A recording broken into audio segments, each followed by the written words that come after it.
आपको डायबिटीज हो गई, डॉक्टर ने दवाई दे दी, 6 महीना बाद जब शुगर चेक किया तो 350। डॉक्टर बोला तुम समय से दवाई ले रहे थे? बोले हाँ ले रहे थे।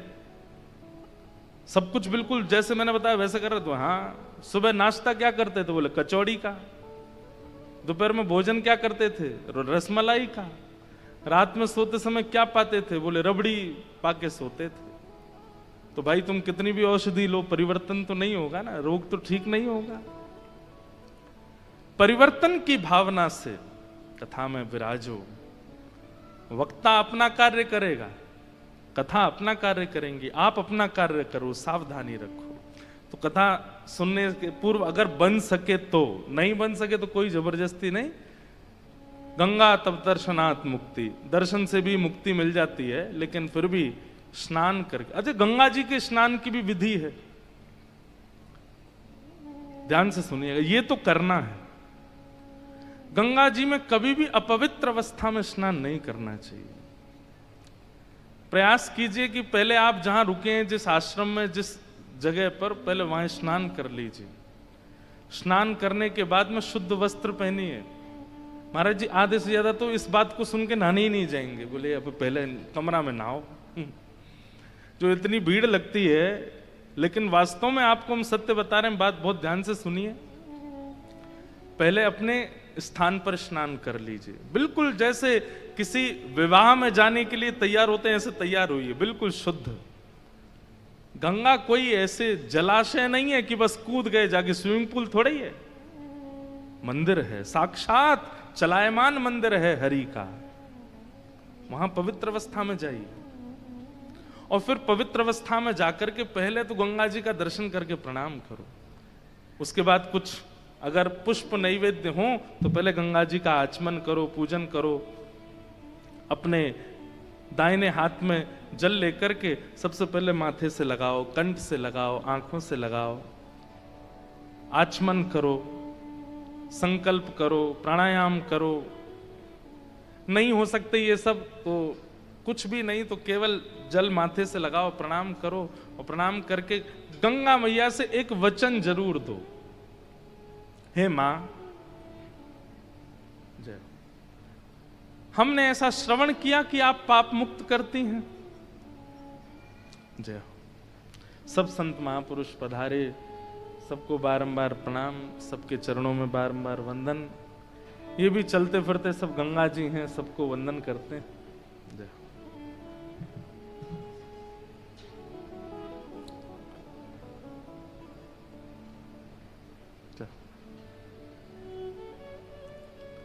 तो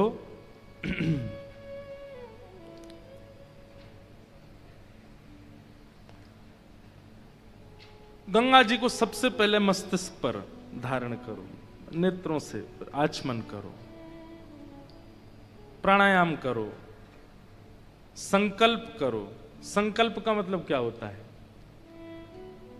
हे मां, हमने सुना है कि आप पाप निवृत्त करती हैं, हमने सुना है कि आप व्यक्ति के जीवन को पवित्र करती हैं।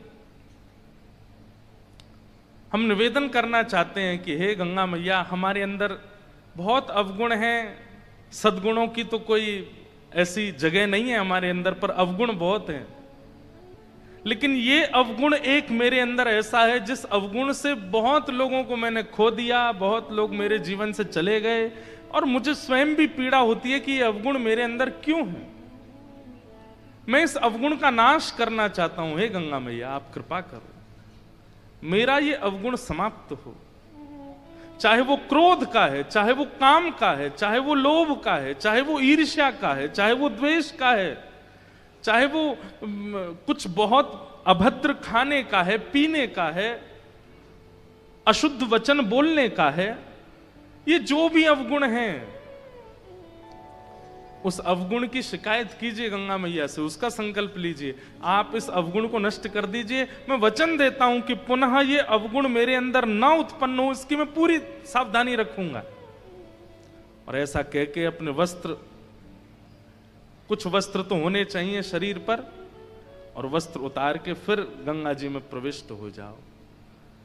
गंगा जी में शरीर को मलना नहीं चाहिए। गंगा जी में किसी भी प्रकार की किसी वस्तु से अपने शरीर को साबुन लगा रहे हैं, शैम्पू लगा रहे हैं, इससे तो पाप और होता है। गंगा जी में स्नान करो।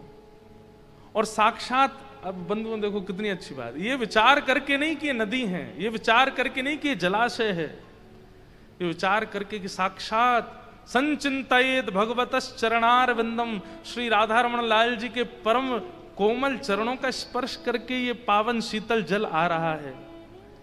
कैसे ठाकुर जी के नख हैं, कैसे ठाकुर जी के अंगुष्ठ हैं, कैसे चरण हैं, उनका स्पर्श करते हुए जलाशय आ रहा है। ये भावना चित्त में धारण करके फिर उसमें गोते लगाओ। कितना पवित्र स्नान है गंगा जी का, कितनी पवित्रता से स्नान होता है गंगा जी का, लेकिन हम कैसे करते हैं? तीसरी सीढ़ी पर चढ़ गए, हट जाओ सबरे, कूदूंगा मैं। हम लोग उसको जलाशय और स्विमिंग पूल बना देते हैं। इसीलिए तो इतने लोग स्नान करते हैं गंगा जी में, फिर भी मानसिकता नहीं बदलती, फिर भी उनका व्यवहार नहीं बदलता, फिर भी उनका स्वभाव नहीं बदलता। अरे गंगा जी ने क्या नहीं दिया? आज रामचरितमानस पूरे विश्व को गंगा जी की भेंट है।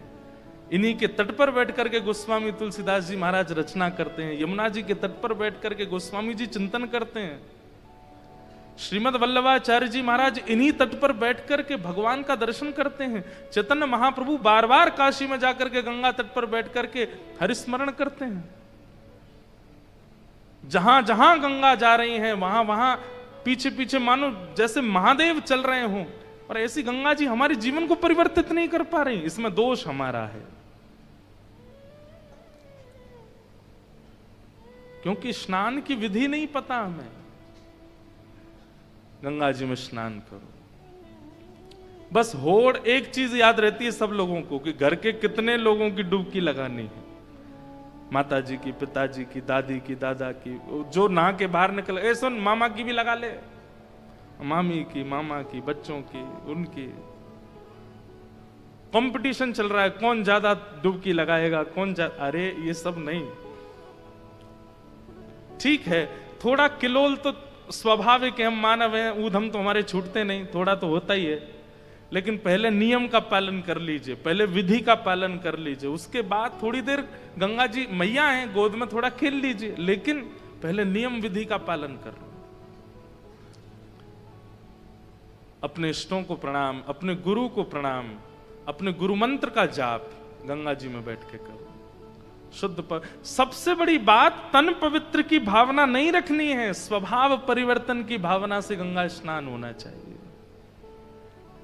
मछली तो जन्म ही गंगा में लेती है, उसका पूरा जीवन गंगा में निकल जाता है, लेकिन वो गंगा तत्व को नहीं जान पाती, इसीलिए मछली ही रह जाती है। और प्राण त्यागने के बाद भी शायद सदगति, ऐसा नहीं कहेंगे कि अधोगति होती है, सदगति तो होती होगी, पर भगवत दर्शन संभवतः नहीं हो पाता होगा। गंगा जी से बाहर आओ, फिर जो वस्त्र गंगा जी में पहन के स्नान किए उनको ना गंगा घाट पर निचोड़ना है, ना धोना है, कुछ नहीं। और उसके बाद जो तौलिया आदि जो भी है वो गंगा जी में थोड़ी सी, उसको जो पवित्र है जिसका अभी उपयोग नहीं किया गया उसको गंगा जी में ही धो करके उससे तन को थोड़ा पोंछ लीजिए, सूखे वस्त्र से नहीं। और फिर नवीन वस्त्र धारण करके अपना उर्धपुंड लगा करके उसके बाद गुरु मंत्र का जाप कीजिए, जिस नाम में आपकी निष्ठा है वो नाम का जाप कीजिए। और जगह तो नेत्र बंद करके कीजिए, लेकिन गंगा जी के घाट पर नेत्र खोल करके कीजिए, गंगा जी का दर्शन करते हुए नाम जप कीजिए, गुरु मंत्र का जप कीजिए। बस विचलित ना हो, इधर देखें इधर नहीं, गंगा जी को अखंड देखते रहिए। आप फिर हमको याद करेंगे। जो परिवर्तन का अनुभव अपने स्वभाव में, बुद्धि में, विचार में आप करेंगे, अद्भुत है।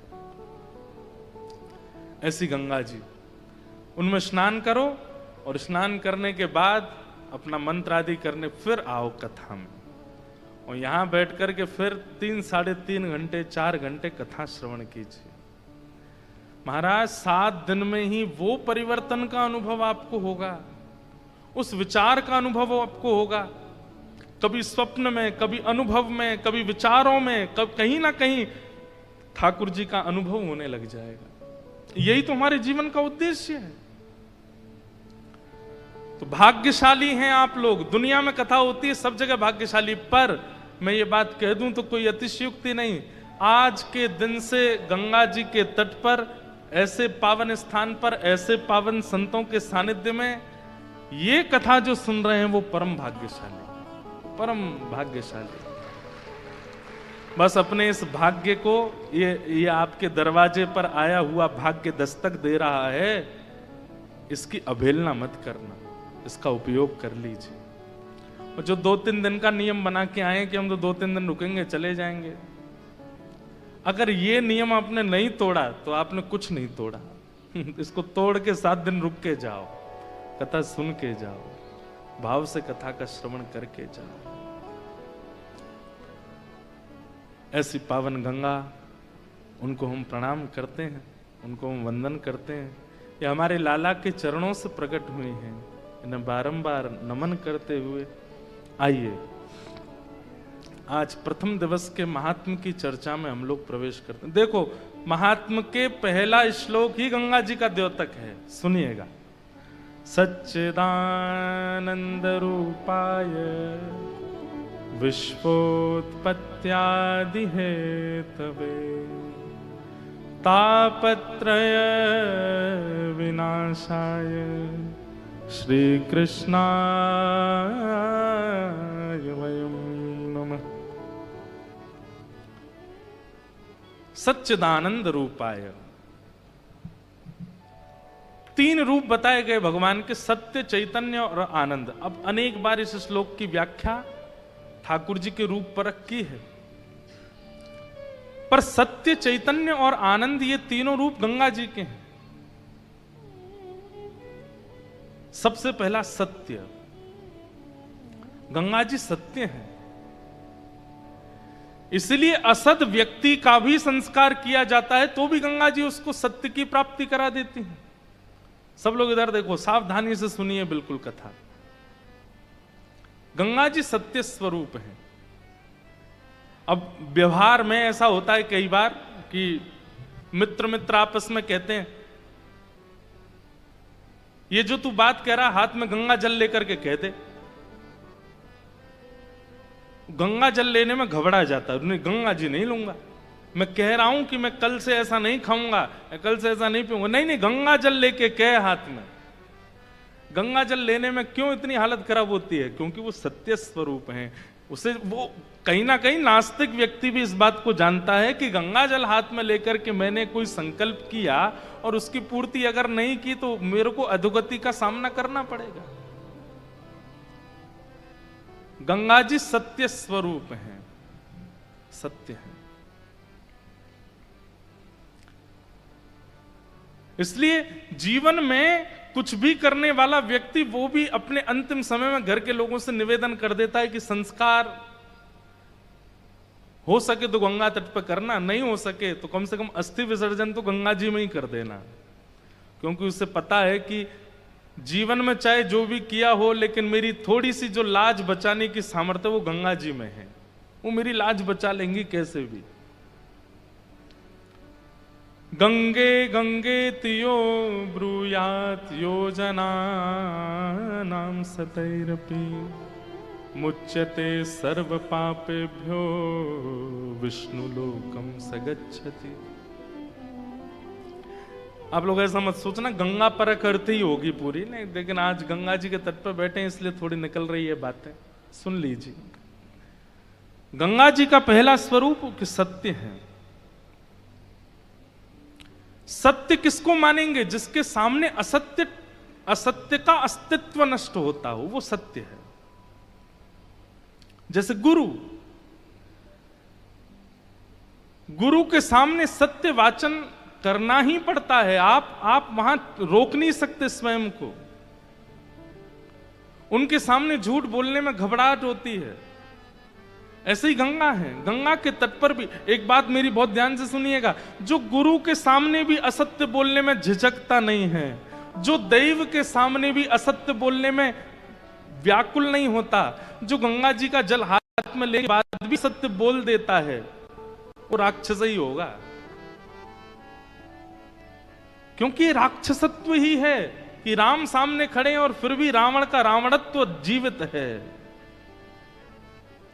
कई बार घटनाएं सुनने में आती हैं कि आजकल के युवा लोग गंगा जी के तट पर पार्टी करते हैं, कुछ भी खा लेते हैं, पीते हैं, पड़े रहते हैं गंगा जी में। ये रावणत्व नहीं है तो क्या है? ऐसी पवित्र गंगा जी के तट पर भी आप स्वयं को नहीं संभाल रहे हो। गंगा जी सत्य है। दूसरा, श्री गंगा चैतन्य है। वो जल नहीं है। जल भी कहीं ना कहीं जड़त्व में आ जाता है, लेकिन श्री गंगा चैतन्य है। हमने तो अपने जीवन में बहुत अनुभव किए हैं। कितनी भी घबराहट हो रही हो, थोड़ा भय लग रहा हो, चिंता हो रही हो, बहुत व्याकुलता जीवन में चल रही हो, आप एक काम कीजिए, घर में गंगा जल सबके होता है, तुरंत जाइए थोड़ा सा गंगा जल पान कर लीजिए। आपकी मानसिक और बौद्धिक क्लेशों को भी गंगा जी शुद्ध कर देती हैं, पवित्र कर देती हैं। गंगा जी का जल जल नहीं है, वो चैतन्य है, साक्षात प्रतिमूर्ति है। एक एक बिंदु में देव विद्यमान है, सत्य है, चैतन्य है और आनंद है। श्री गंगा जी आनंद है। जिन गंगा जी के तट पर ऋषिजन सदा आनंदित विचरते, आप कुछ मत करो, गंगा जी के तट पर घूमते रहो, आपको भोजन भी मिल जाएगा, आपको निवास भी मिल जाएगा, आपको वस्त्र भी मिल जाएंगे, आपको मित्र भी मिल जाएंगे, आपको संबंधी भी मिल जाएंगे, सब मिल जाएंगे। गंगा जी के तट पर सब सुलभ है, आनंद है। जीवन में प्राप्त करने वाला जो आनंद चाहते हैं, गंगा तट पर सब प्राप्त हो जाएगा। इसलिए सच्चिदानंद रूपाय, ये तीनों रूप गंगा जी के हैं। पहला सत्य, दूसरा चैतन्य और तीसरा आनंद। विश्वोत्पत्त्यादि हेतवे, विश्व की उत्पत्ति, पालन और प्रलय, तीनों की संभावना गंगा जी में है। विश्व का उत्पत्तिकरण भी गंगा जी से हो रहा है। हमारे भीतर जो सद्भावना प्रकट हो रही है वो गंगा जी की कृपा है। हमारा पालन भी गंगा जी से हो रहा है। गंगा जी के जल से ना जाने कितने भारतीयों का पालन हो रहा है, कितने नगरों का पोषण हो रहा है, कितने परिवार पल रहे हैं गंगा जी के जल पर। और जब अपने रौद्र रूप में आती हैं तो संहार भी करती हैं। उत्पत्ति, पालन और संहार, तीनों की संभावना जिनके पास है। तापत्रय विनाशाय, तीन प्रकार के ताप, आदिदैविक, आदि भौतिक, आध्यात्मिक, तीनों तापों को नाश करने की जिनमें सामर्थ्य है, ऐसे श्री कृष्णाय वयम नमः, श्री गंगाय वयम नमः।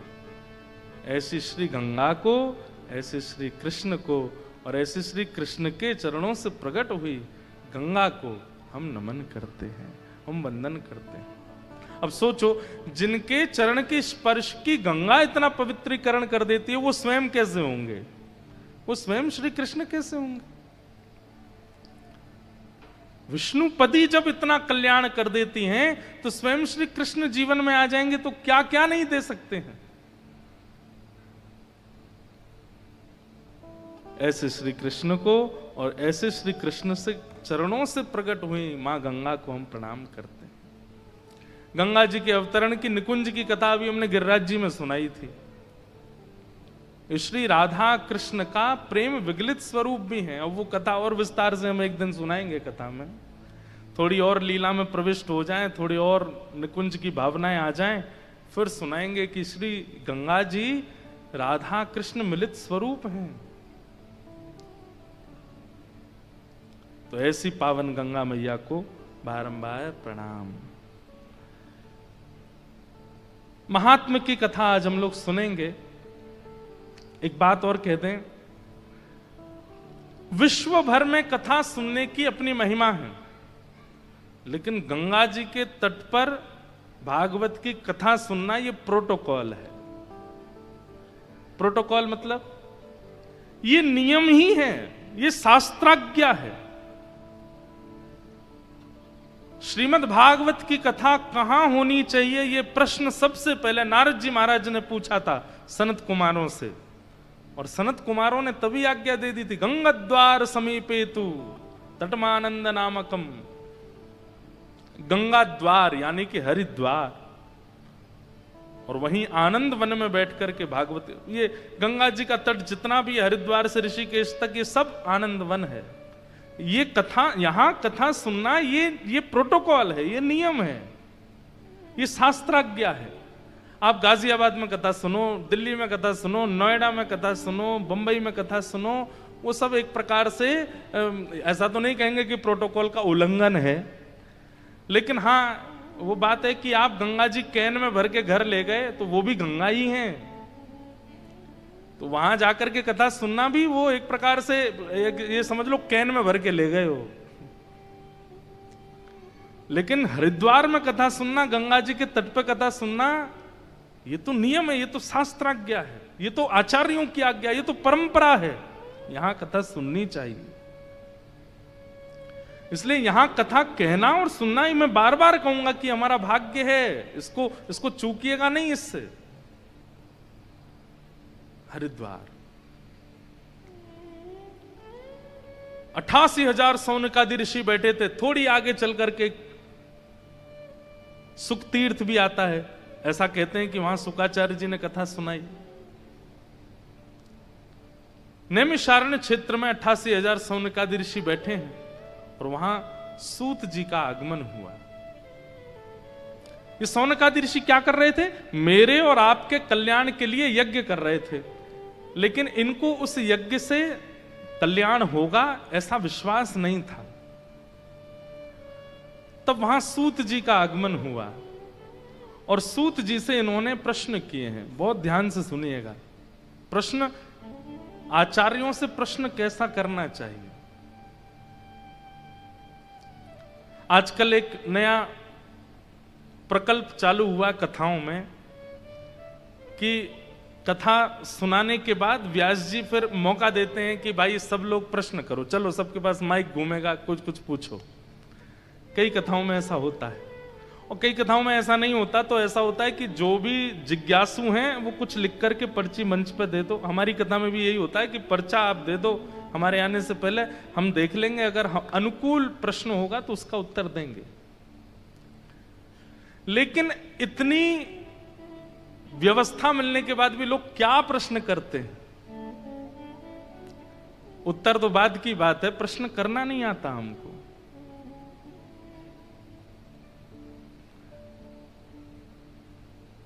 प्रश्न करने की अगर आपको छूट मिली है तो प्रश्न कैसा होना चाहिए, सुनिए। सौनकादि ऋषि कह रहे हैं सूत जी महाराज से, क्या? इह घोरे कलौ प्रायो जीवाश्चा सुरतां गत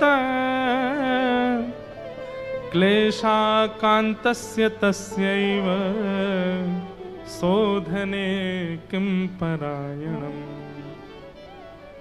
क्या प्रश्न कर रहे हैं? सौनकादि ऋषि कहते हैं, अच्छा एक बात और कहते हैं आपको, यमुना जी का तट जो है ना वो भक्ति का तट है, नर्मदा जी का जो तट है वो वैराग्य का तट है, और गंगा जी का जो तट है ये ज्ञान का तट है। इसलिए ऐसा नहीं है कि हम निकुंज लीला यहां नहीं कहेंगे, कहेंगे, पर यहां थोड़ा ज्ञानवर्धक प्रसंग ज्यादा रहेंगे। इसलिए बहुत ध्यान से सुनिएगा, चूकिएगा नहीं, एक शब्द भी छोड़िएगा नहीं। प्रश्न कैसा होना चाहिए? पूछने वाले का भी कल्याण हो, बताने वाले का भी कल्याण हो, और जो खाली बैठे सुन रहे हैं उनका भी कल्याण हो, ऐसा प्रश्न होना चाहिए।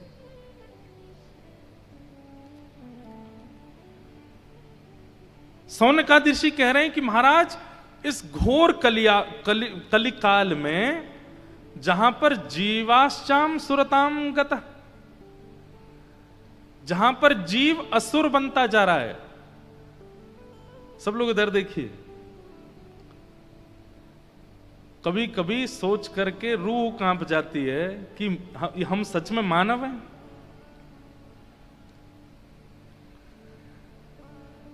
बचपन अभी 26, 27, 28 वर्ष तो हमको हो गए, आप लोगों में से कई 40 वर्ष के 50 वर्ष के बैठे हैं।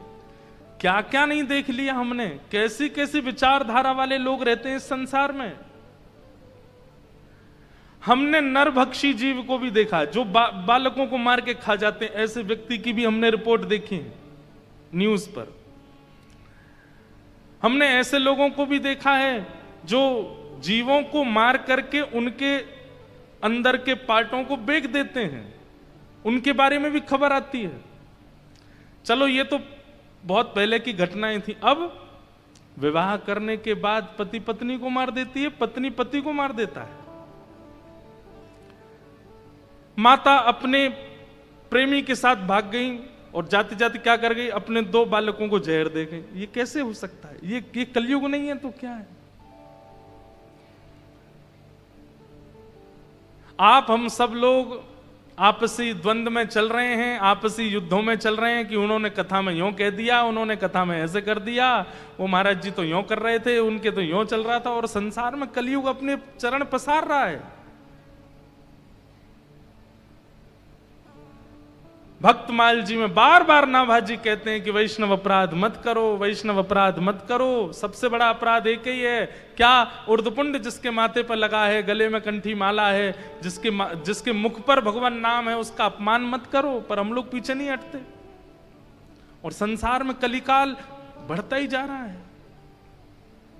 जीव असुरत्व को प्राप्त हो रहे हैं। अरे कई बार तो रावण कंस भी कहते होंगे ये तो हमने भी नहीं किया जो ये कलयुग के जीव कर रहे हैं।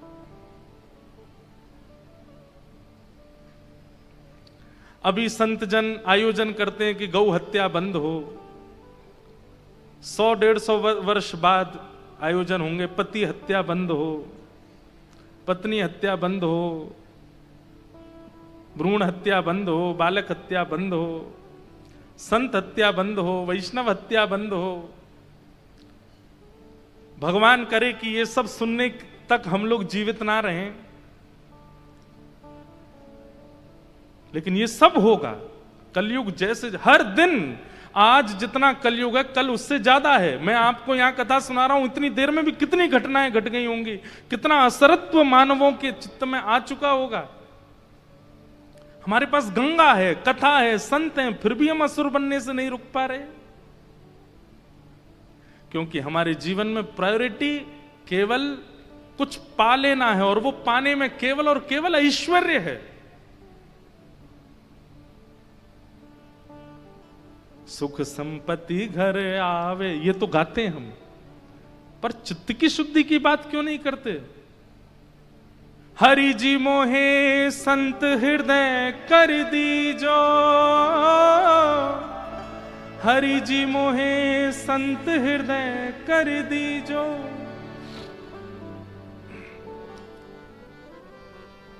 छल बल निंदा कपट भाव सो दूर मोहे रख दीजो, हरि जी मोहे संत हृदय कर दीजो। हमने कभी आंतरिक भावना के परिवर्तन की याचना ही नहीं की है, इसलिए आसरत्व आता जा रहा है। लेकिन यहां पर सौनकादि ऋषि प्रश्न कर रहे हैं। श्रीमद् भागवत कथा का प्रारंभ करने का कारण बन गया ये प्रश्न, क्या? कि इस घनघोर कलिकाल में जहां मानव असुरता को प्राप्त होते जा रहे हैं, ऐसे में इन मानवों को सुधारने का साधन क्या है? और भगवान हमारी एक प्रार्थना, बोले क्या? लोगों के पास समय बहुत कम है, इसलिए श्रेष्ठ से श्रेष्ठ, उचित से उचित, पवित्र से पवित्र साधन बता दीजिए जो अल्प में ही हो जाए। श्रेयसाम यद भवे श्रेय पावनानाम च पावनम, कृष्ण प्राप्ति करम सस्वत साधनम तद्वदाधुना। ये मानव कल्याण कैसे होगा इस कलिकाल में? कृपा करके हमें बताइए। सौनकादि ऋषियों के इस प्रश्न का उत्तर सूत जी महाराज देते हैं। वो क्या उत्तर दे रहे हैं? प्रीति सौनक चित्ते ते यतो विच्मे विचार्य च सर्व सिद्धांत निष्पन्नम संसार भयनाशनम।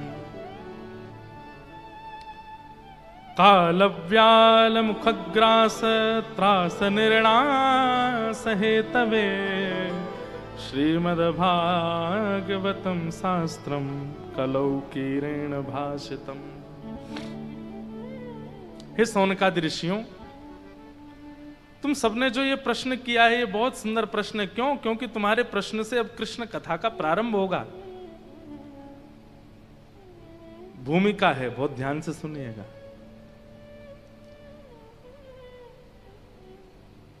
लेकिन इस संसार में कल्याण करने वाले व्यक्ति को सबसे पहले यह विचार करना चाहिए कि कृष्ण प्राप्ति कैसे हो। भगवत प्राप्ति को ही कल्याण कहा जाता है। धन प्राप्ति को कल्याण कहते तो रावण कल्याण कर चुका है अपना। ऐश्वर्य प्राप्ति को कल्याण कहते तो रावण का ऐश्वर्य लंका से अयोध्या तक था और सार्वभौम विश्व में था एवं तीनों लोकों में था।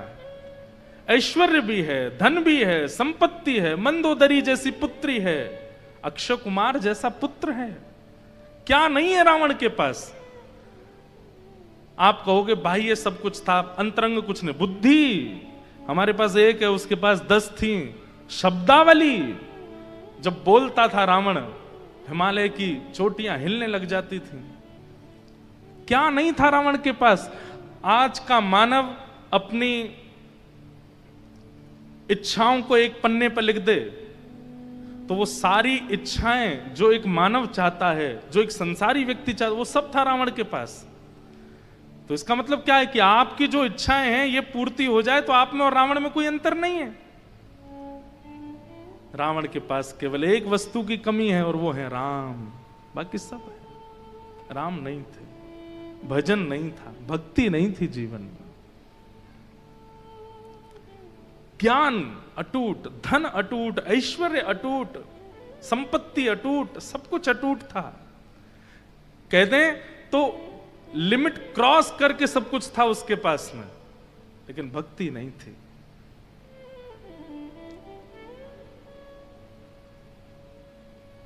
आज तक फल भोग रहा है। हर दशहरा पे बेचारे को जलाया जाता है। दशहरा मैदान पर इतना बड़ा पुतला बना करके जलाते हैं। ये कोई पारंपरिक बात नहीं है रावण जलाना। ये तो हमारे पहले से ही है कि जिसने भी कुछ गलत किया उसका पुतला जलता ही है। आज भी जलते, कई लोगों के पुतले जला देते हैं। रावण का जलाया गया।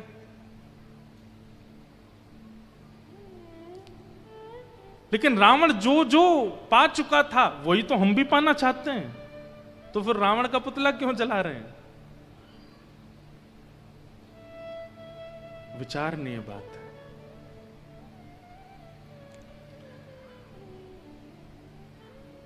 कल्याण धनवान होना नहीं, कल्याण ऐश्वर्यवान होना नहीं, कल्याण संपत्तिवान होना नहीं, कल्याण तो कृष्ण प्राप्ति। अभी परसों जगन्नाथ भगवान की रथ यात्रा होगी। हमारे माधव दास परम भक्त हुए श्री जगन्नाथ जी के।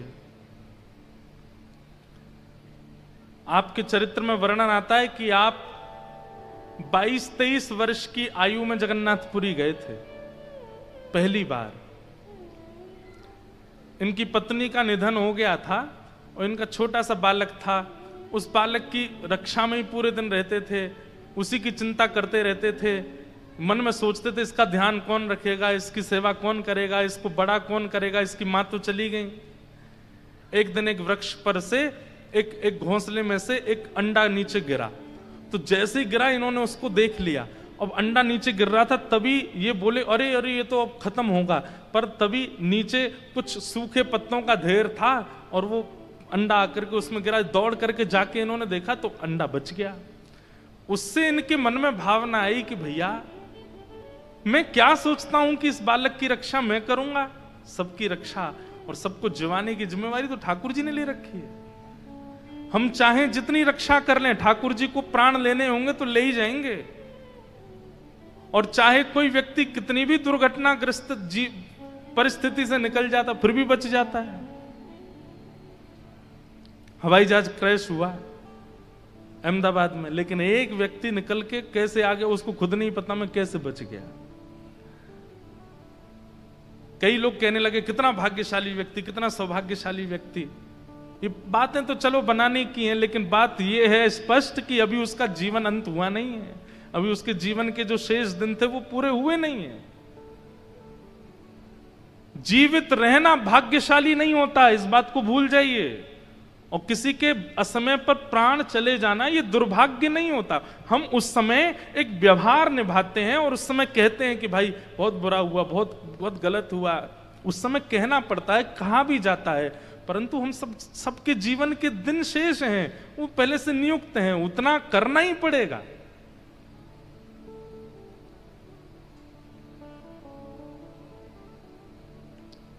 माधवदास जी के मन में आया मैं बेटे की रक्षा के लिए इतनी चिंता कर रहा हूं, परंतु भैया ठाकुर जी के हाथ में सब। ये अंडा ऊपर से गिरा लेकिन नीचे सूखे पत्तों ने इसको बचा लिया। इसका मतलब यह है कि ठाकुर जी ने सबको सबकी व्यवस्था कर रखी है। कोई माता पिता के बिना भी पूरा जीवन जी लेगा। और अपने पुत्र को अपने परिवार के हवाले करके और माधवदास जी जगन्नाथपुरी चले गए। कहते हैं कि जब माधवदास जी ने पहली बार नील चक्र देखा, जगन्नाथ भगवान के जो शिखर पर नील चक्र विराजमान है, बंधुओं उसकी बड़ी महिमा है। जगन्नाथ महाप्रभु के जो शिखर पर नील चक्र है वो इतना विशाल है, कहते हैं कि उस नील चक्र का कोई मोल नहीं बता सकता कितना मोल है, कितना मूल्यवान है। और बोले उसका भार इतना है कि यदि नील चक्र के भार के समान कुछ वस्तु अगर पृथ्वी पर गिर गई तो जितना जगन्नाथ जी का शिखर है उतना गड्ढा हो जाएगा भीतर, इतना भार है। तो माधवदास जी ने जैसे नील चक्र देखा, नील चक्र देखते ही उनके मन में इतनी व्याकुलता, इतना रोए माधवदास जी। क्यों रोए? इस बात से वेदना में आ गए कि मैंने अपने जीवन के 24 वर्ष गवा दिए बिना जगन्नाथ जी को देखे। आज 24 वर्ष बाद देखने आया हूं मैं इनको। अरे मैंने अगर 24 वर्ष पहले से महाप्रभु जी का दर्शन किया होता तो कम से कम 24 वर्ष के दर्शन की अवधि से आज मुझे महाप्रभु जी मिल गए होते। इतने व्याकुल और इतने पीड़ित अपने आप को मानने लगे कि मैंने 24 वर्ष क्यों गवा दिए। समुद्र के तट पर जाकर के बैठ गए, अन्न जल त्याग दिया, अनशन करने लगे, प्राण त्याग दूंगा मैं, क्योंकि मैंने 24 वर्षों को व्यर्थ कर दिया। बताओ, हम लोग इतने बड़े बड़े हो जाते हैं, हमारे मन में ऐसी बेचैनी आती कभी, ऐसी व्याकुलता आती कभी? हमने इतने साल बाद जगन्नाथ जी के दर्शन किए, ऐसी बेचैनी कभी नहीं हुई। लेकिन उनको बेचैन देखो, किस बात से बेचैन है कि मैंने इतने दिन तक दर्शन क्यों नहीं किया।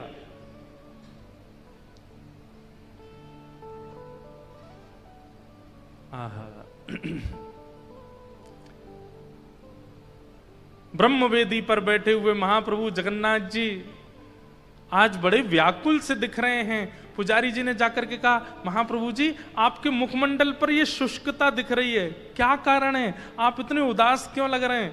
तो महाप्रभु जी कहते हैं, मेरे परम भक्त माधवदास आए और वो 3 दिन से भूखे प्यासे बैठे हैं समुद्र तट पर। और कारण जानकर के आश्चर्यचकित हो जाओगे, इसके पीछे कोई और कारण नहीं, केवल एक कारण है कि उन्होंने इतने साल पहले मेरा दर्शन क्यों नहीं किया। इस बात से वो अनशन कर रहे हैं। मेरी आज्ञा है, थाल में महाप्रसाद लेकर के जाओ और माधवदास जी को पवाओ। प्रसाद लेकर के माधवदास जी के पास गए। माधवदास जी बोले, मैं तो अनशन व्रत पे हूं। बोले, अरे महाप्रभु जी ने स्वयं भेजा तुम्हारे लिए। ये बात सुनते ही पहले प्रसाद पाया और जैसे ही माधवदास जी मंदिर में दर्शन करने के लिए आए, महाप्रभु जगन्नाथ जी बैठे बैठे अपनी ब्रह्म वेदी पर ही झूमने लगे, इतने आनंद में भर गए माधवदास जी को देख करके। माधवदास जी बोले, भगवान मैंने जीवन में कोई साधन नहीं किया, मैंने जीवन में कोई तप नहीं किया, मैंने जीवन में कोई उपलब्धियां प्राप्त नहीं की, आप मुझे देख करके इतने प्रसन्न क्यों हैं? महाप्रभु जगन्नाथ जी कहते हैं 3 दिन का जो तुम्हारा विरह था ना, उस 3 दिन में 300 वर्षों की साधना पूरी हो गई। 300 वर्षों में जो साधना होनी चाहिए वो 3 दिन के विरह में तुमने पूर्ण कर दी। इसलिए श्रीमद् भागवत जी में वृत्रासुर भगवान से कहता है, समंजसत्वा विरहय कांक्षे, मुझे विरह दे दीजिए। कथा सुन करके, भगवत दर्शन करके, संत वाणी सुन के, किसी महापुरुष का दर्शन करके बंधुओं यदि हमारे नेत्र सूखे ही रहते हैं तो इस बात का यह प्रमाण है कि कहीं ना कहीं चित्त में दुष्टता है। कई लोग कह रहे होंगे हमारी तो आंख ही सजल नहीं होती, महाराज जी स्पष्ट सीधे हमको दुष्ट कह रहे हैं। नहीं, आपको नहीं कह रहा हूं, आपके मन को कह रहा हूं।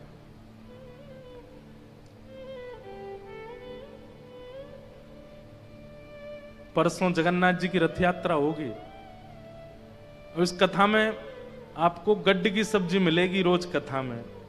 गंगा जी की चर्चा भी सुनाएंगे, बद्रीनाथ जी की भी सुनाएंगे, क्योंकि जगन्नाथ रथ यात्रा है तो इसलिए जगन्नाथ जी की भी सुनाएंगे। इसलिए सारी चर्चाएं मिश्रित होकर के प्राप्त होंगी, इसलिए ध्यान से ही सुनना। महाप्रभु जगन्नाथ जी बड़े बड़े बड़े, किन शब्दों में वर्णन करूं मैं उनका, ऐसे प्रिय ठाकुर जी हैं। उनको सब पता है, सबका ध्यान है उनको, कौन मुझे कहां से किस प्रकार पुकार रहा है, किस प्रकार बोल रहा है। आप नहीं जानते, ये रथ यात्रा भीड़ के लिए नहीं होती है। लाखों में कोई ना कोई माधवदास खड़ा है, कोई ना कोई सालबेग खड़ा है, कोई ना कोई मीराबाई खड़ी है, उसके लिए महाप्रभु निकल के आते हैं। आपको लगता है कि वो रथ पर बैठ करके भीड़ जमावड़ा जमा के ठाकुर जी चले गए? नहीं, कितनों के हृदय की इच्छा पूरी करने के लिए महाप्रभु, एकमात्र पूरे भारत में, हमारे विश्व में ठाकुर जी ऐसे जगन्नाथ जी हैं जो स्वयं उतर करके आते हैं, रथ पर बैठ करके सब भक्तों के बीच में घूमते हैं। अभी बजा रहे हैं इसलिए मेरा गाने का मन कर रहा है। सालबेग ने स्तुति गाई, जो कि जन्म से मुस्लिम है, जिसको दर्शन करने के लिए मंदिर में प्रवेश की इजाजत नहीं है, और वो जब रथ में ठाकुर जी का दर्शन करता है, आहे नील शैल प्रबल मत्तावरण, प्रबल मत्तावरण, मुआरतन लेनी बनकु कर दलन, आहे नील शैल प्रबल मत्तावरण, प्रबल मत्तावरण, मुआरतन लेनी बनकु कर दलन, आहे नील शैल। सालबेग कहता है, अरे नीलाचल पर्वत पर विराजमान मतवाले हाथी जगन्नाथ। ठाकुर जी को हाथी की उपमा देता है। भैया तानपुरा इतना तेज है, कम कर दो इसको। मतवाला हाथी क्यों बोलता है? क्योंकि जगन्नाथ जी जब अपने मंदिर से उतर करके आते हैं ना रथ की ओर, उस समय की झांकी देखने लायक होती है महाप्रभु जी की। वो गोदी में बैठ के नहीं आते या किसी नीचे किसी आसन को लगा करके नहीं आते महाप्रभु जी। एक हाथी की तरह ऐसे अपनी दोनों भुजाओं को पुजारियों के कंधे पर रख देते हैं और ऐसे झूमते हैं आगे पीछे, और झूमते हुए ऐसे जैसे छोटा बालक घुटमुन चलता ना तो घिसट घिसट के चलता, ऐसे चलते हैं महाप्रभु जी। सीढ़ियों पर कूदते हुए आते हैं नीचे, तब साल्वेग कहता, आपका ये मतवाला पना देख करके मैं आपको उपमा देता हूं क्या, कि हे नीलाचल पर्वत के मतवाले हाथी जगन्नाथ, जिस प्रकार हाथी कमल के वन को नष्ट कर देता है, मेरे चित्त के आर्त रूपी इस कमल को आप नष्ट कर दीजिए नाथ। गजराज चिंता कला थाई घोर जले न, गजराज चिंता कला थाई घोर जले न, चक्र पेशी नक्र नासी उधरी अहे नील शैल प्रबल मत वारण, प्रबल मत वारण, मुआरत नलनी बनकु करदन, अहे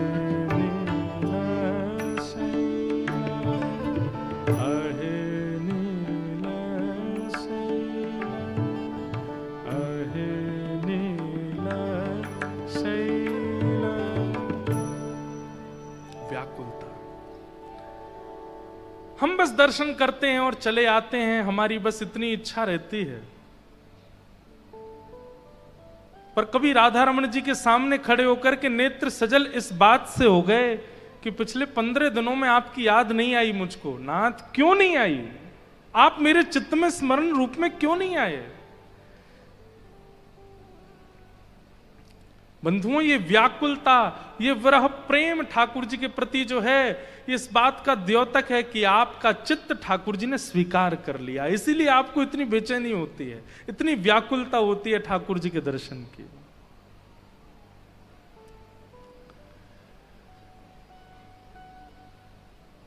सूत जी महाराज कहते हैं, इस घनघोर कलिकाल में जब तक मृत्यु का भय चित्त में है, तब तक मानव कल्याण संभव नहीं है। व्यक्ति धन के पीछे इसलिए भाग रहा है क्योंकि उसके अंदर यह बात कहीं ना कहीं बैठी है कि मेरे एक दिन प्राण चले जाएंगे, उससे पहले मैं धन कमा लूं, ऐश्वर्य कमा लूं, नाम कमा लूं, प्रतिष्ठा कमा लूं, उससे पहले मैं ये कर जाऊं, ये बना जाऊं, ये छोड़ जाऊं, ये कर जाऊं। ये मृत्यु के भय के कारण ही व्यक्ति जीवन के इन माया जाल में पड़ा है। और इस मृत्यु के भय को दूर करने का एकमात्र साधन है क्या? श्रीमद् भागवत। भागवत की कथा इस बात से आपको परिचित कराती है कि मृत्यु के भय से भयभीत मत हो, बल्कि इस बात से भयभीत हो जाओ कि कहीं प्राण चले गए और उससे पहले मुझे भगवत दर्शन नहीं हुआ तो, कहीं मेरे प्राण चले गए और उससे पहले मैंने ठाकुर जी का साक्षात्कार नहीं किया तो, मैंने इतना नहीं कमाया, ये चिंता तो है। अब जैसे किसी को गंभीर बीमारी बता दी जाती है तो वो अरे अभी तो मुझे ये करना था, अभी तो मुझे वो करना था, वो कमाना था, ये खरीदना था, ये बनाना था। अरे डॉक्टर ने कोई गंभीर बीमारी बता दी तो इस बात से हम परेशान नहीं हुए, नाथ मुझे ये बीमारी बता दी गई और अभी तक मैं आपको साक्षात्कार ही नहीं कर पाया, मैं आपका दर्शन ही नहीं कर पाया, मैं अभी तक वृंदावन के रूप को नहीं पहचान पाया, मैं अभी तक यमुना जी के स्वरूप को नहीं जान पाया और मेरे जीवन के अब दिन अल्प बचे हैं, इस बात से व्याकुलता।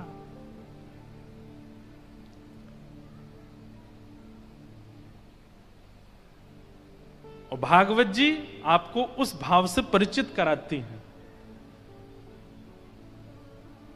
कि भाई जीवन के जितने दिन शेष हैं उसमें भी यह चिंता हो कि हे नाथ, मैं आपका साक्षात्कार तो कर पाऊंगा ना।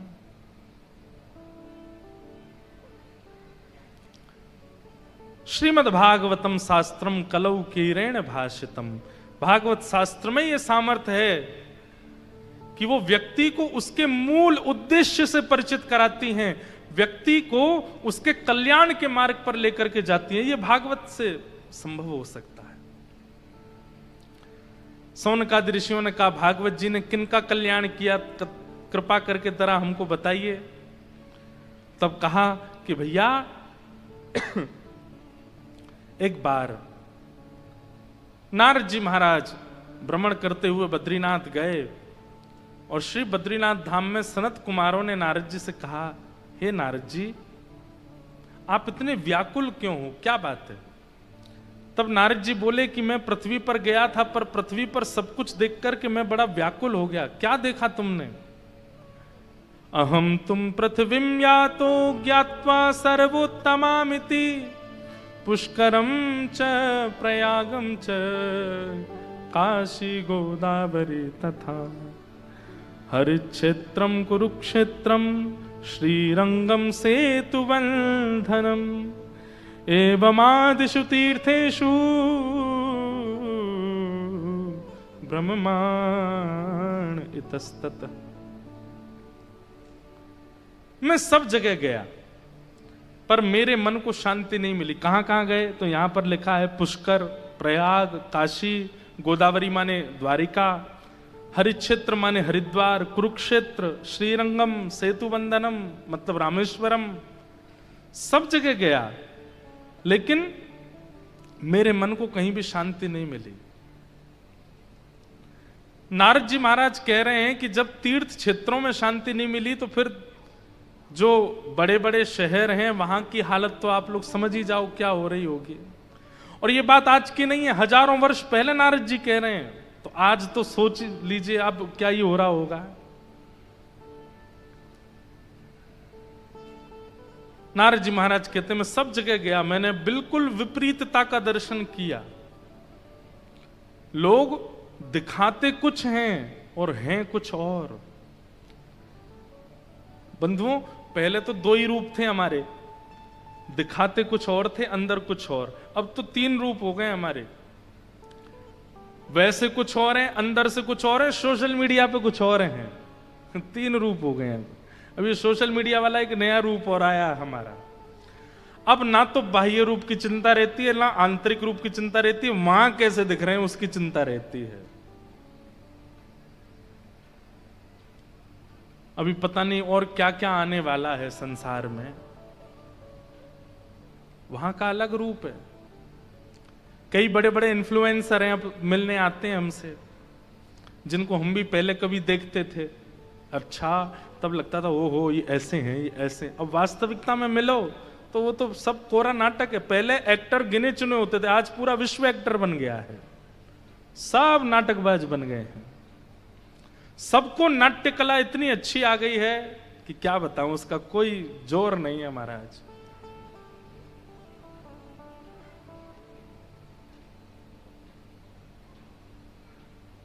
घनघोर कलयुग उस दिन प्रारंभ हो जाएगा जिस दिन पूरा विश्व बहलूपिया होगा। वो हैं कुछ, दिखा कुछ रहे हैं, और ये स्थिति लगभग बन चुकी है। नारद जी महाराज बोले मैंने सुना था पृथ्वी इतनी पवित्र है, पृथ्वी के तीर्थ इतने पवित्र हैं, वहां के लोग इतने अच्छे हैं, ये पर यहां आकर के तो मैंने सब कुछ उल्टा देखा। क्या देखा? बोले सुमंद मंद मंदा सुमंद मतयो मंद भाग्या युपद्रता पाखंड निरता संतो विरक्ता सपरिग्रह तरुणी प्रभुता गे शालको बुद्धिदायक कन्या विक्रयणो लोभा दंपती नाम च कनकनम आश्रमा यवनैरुद्धा तीर्थानि सरितस्तथा। बहुत कुछ लिखा है। नारद जी महाराज बोले मैंने ये परिवर्तन देख करके संसार का मैं बहुत विचलित हो गया। लेकिन तभी मैं भ्रमण करते करते वृंदावन गया और वहां यमुना जी के तट पर मैंने एक आश्चर्य देखा। क्या आश्चर्य देखा? वृंदावन में सबको आश्चर्य ही दिखाई देता है क्या? नारद जी बोले मैंने देखा कि एक वृद्ध माता बैठी, एक युवती बैठी है, एक युवा कन्या बैठी है और उसकी गोद में दो वृद्ध लेटे हैं। थोड़ी देर बाद वो रोती हुई माता मुझसे बोली भो भो साधो क्षणम तिष्ठत मच्चिंताम अपि नाशय। मैंने पूछा देवी तुम कौन हो, तुम्हारी गोद में ये दो वृद्ध कौन हैं? तब उसने अपना परिचय दिया कि मैं भक्ति हूं और ये दोनों मेरे पुत्र हैं, ज्ञान और वैराग्य। कलयुग के प्रभाव के कारण ये दोनों वृद्ध हो गए हैं। नारद जी बोले तुम पर कलयुग का असर नहीं हुआ? बोले क्योंकि भक्ति कलयुग में फिर भी युवा है, पर ज्ञान और वैराग्य तो कोई पाना ही नहीं चाहता, इसलिए दोनों वृद्ध हो गए हैं। गंगा जी में कोई नहा रहा हो और आप जाकर के तट पर तभी उसको टोक दो, भैया ऐसे नहीं नहाना चाहिए, शास्त्र इसकी मना करते, हमको मत सिखाओ, हमको नहीं बताओ, तुम अपना नहाओ चलते बनो। किसी को ज्ञान नहीं चाहिए। आप घर जाते हैं किसी के, वहां पर जाके अगर ठाकुर जी की सेवा में कुछ बता दे, भैया ऐसे ऐसे सेवा करो, हमारे परदादा के समय से ऐसी चलती आई है, आप हमको मत बताओ। कोई ज्ञान नहीं चाहता। वैराग्य की तो पूछिए ही मत। वैराग्य की तो स्थिति केवल तब आती है जब किसी की मरणासन अवस्था को हम देखते हैं, उसको मरकट वैराग्य कहते हैं। कोई मर जाता है तब वैराग्य आता, भैया संसार बिल्कुल भी नश्वर है, संसार यहां पर कुछ भी हाथ लगने वाला नहीं। 2-4 दिन की व्याकुलता, 5वें दिन से फिर से वैसे ही हो जाते हैं। वैराग्य भी नहीं है। बंधुओं एक बात हमारी बहुत ध्यान से सुनिए, व्यवहार का निर्वहन कीजिए, संसार में जो जो आवश्यकताएं उन व्यवहार में रहिए, पर मन में वैराग्य रखिए। मन में इस बात को जानकारी रखो, भले ही मैं बहुत बड़ा घर बना रहा हूं पर ये मेरे संग रहने वाला नहीं है, भले ही मैं बेटे के लिए कर रहा हूं, ये कर रहा हूं, पर भाई एक दिन सब दूर हो जाने हैं। भले ही मैं इसको अपना मित्र बना रहा हूं, इसको अपना साथी बना रहा हूं, इसको अपना संगी बना रहा हूं, पर ये सब स्वार्थी हैं, ये चित्त में रखना चाहिए। हम तो एक बात, अपनी निज बात बतानी नहीं चाहिए, पर सत्य बता रहे हैं। कथा करते करते ऐसा हो गया कि कोई माला भी पहनाता ना, अभी की नहीं कह रहा हूं, कहीं कहीं तो भी उसमें लगता है थोड़ी देर बैठने के बाद पता चलेगा किस स्वार्थ से माला पहनाई थी, चाहता क्या है। तो माला भी ऐसे ही नहीं लाए हैं। और फिर पता महाराज जी एक फोटो, बगल में एक फोटो। आजकल प्रणाम बदल गया, फोटो ही प्रणाम है। पहले प्रणाम करने के लिए कहा, आज मैं सुबह सुबह पढ़ रहा था 10 नामापराध और फिर उसके बाद 32 सेवा अपराध। 32 सेवा अपराधों में एक अपराध पता है क्या है? एक हाथ से पैर छूना, ये अपराध है। कौन समझाए बच्चों को? कई तो यूं आते हैं, अब उसको उस समय टोक दे तो बुरा लग जाएगा। प्रणाम कैसे होना चाहिए हमें यही नहीं पता है। और बल्कि ऐसा 32 सेवा अपराधों में ऐसा वर्णन है कि एक हाथ से जैसे ही आप प्रणाम करते हो तो कम से कम 10 गंगा स्नानों का पुण्य नष्ट हो जाता है। एक हाथ से प्रणाम करना। अपराधों की तो संख्या ही बहुत है। 10 नामापराध मैं लिख के भी लाया, मैंने कि वैसे कहा है मैंने कथा में 2-4 बार, पर भाव था कि बीच में किसी दिन अवसर मिलेगा तो कहूंगा। ध्यान से सुनिएगा। सबसे पहला, संत उपेक्षा। किसी भी वैष्णव संत की उपेक्षा। जैसे 4 लोग आप बैठे, कथा करके हम चले गए, हमारे जाने के बाद ही बोलने लग गए। ये महाराज जी की बद्रीनाथ में हमने कथा सुनी थी, वहां ज्यादा बढ़िया बोल रहे थे, वहां पे ऐसा कहा था इन्होंने, ऐसा कहा था इन्होंने। पहले छोटे वाले इंद्रेश जी बढ़िया थे, अब बड़े हो गए हैं ये, वो वाले बढ़िया थे। ये उपेक्षा। किसी भी वैष्णव की जब आप उपेक्षा करते हैं, आपका नाम अपराध लग जाता है। उसी समय आपका भजन साधन और भगवत प्रेम कम हो। ये एक प्रकार से इस बात का प्रमाण समझ लीजिए, ये जो सजल नेत्र नहीं होते ना ठाकुर जी के सामने जाके, ये अपराधों की वजह से ही होता है कि आपके चित्त में करुणा ही नहीं आई, भाव ही नहीं आया ठाकुर जी को देख के। तो उनमें सबसे पहला कारण संत उपेक्षा। भाई 4 लोग अगर कर भी रहे हैं ना पंडाल में बैठ के, तो आपका स्वभाव है भैया मत बोलो, कथा सुनो, उनके बारे में नहीं कहो ना हमको क्या करना है, वो हमको ज्ञान दे रहे हैं, वो हमको कथा सुना रहे हैं, वो हमें भोजन करा रहे हैं, हमें बैठा, ठीक है ना, अब ये सब चर्चाएं मत करो। स्वयं भी नहीं करनी और किसी को भी नहीं करने देना, और नहीं मानते फिर भी लोग तो उठ के चले जाओ, तुम लोग करो, हम तो नहीं बैठेंगे यहाँ पे।